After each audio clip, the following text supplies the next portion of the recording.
السلام علیکم دوستانو، ښه راغلاست. امید لرم چې ټول به روغ جوړي.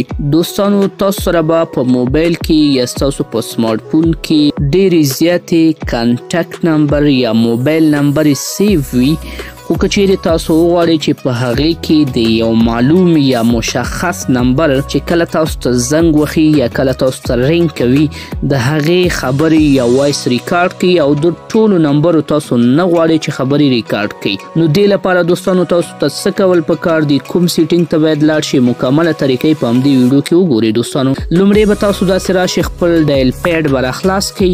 چې کله م ډایل پیډ راخلاص کړئ بیا به راشئ دوستانو د 3 ډاټس یا 3 نقطو ته به داسې راشئ او دلته به دوستانو تاسو ورشئ سیټینګز برخې ته. سیټینګ کې به دوستانو تاسو راشئ دریم نمبر اپشن ته ریکارډ کالز.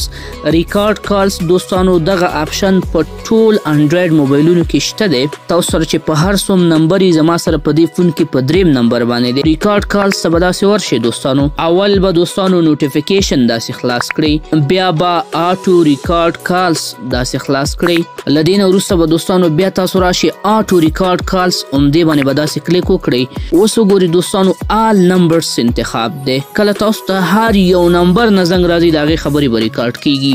که داسې تاسو نه غواړئ ان سیو نمبر، هغه نمبر چې ستاسو په فون کې تاسو سره سیو نه وي، نو د هغې خبرې که چیرې تاسو غواړئ چې ریکارډ کړئ نو ان سیو نمبرز به واخلئ. او که چیرته تاسو غواړئ چې د یو مشخص یا معلوم نمبر چې کوم تاسو دلته ورته ورکړئ د هغې خبرې ریکارډ کړئ، نو بیا به سلیکټډ نمبرز باندې داسې کلیک وکړئ او لاندې به راشئ آټو ریکارډ نمبرز، دې برخې ته به داسې ورشئ او دلته به تاسو ورته خپل نمبر ولیکئ. نمبر هم چې کله داسې ولیکو دوستانو بیا به د خوا کې د جمع نشان ته راشي او داسې به وکړي چې دا نمبر به تاسو سره دلته اډ شي.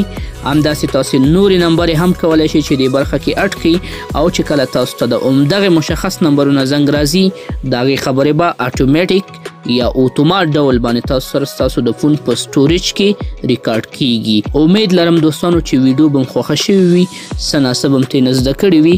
ویډیو د خپل ملګرو سره ضرور شریکه کړئ. همدارنګه دوستانو که چیرې تاسو زموږ چینل ته نوي یاستئ مهرباني وکړئ چینل ځان سره سبسکرایب کړئ، فیسبوک او ټیک ټاک کې مونږ فالو کړئ تر څو داسې نوره ښایسته ویډیوګانې هم تاسو ته جوړې کړو. ښه وخت، الله پامان.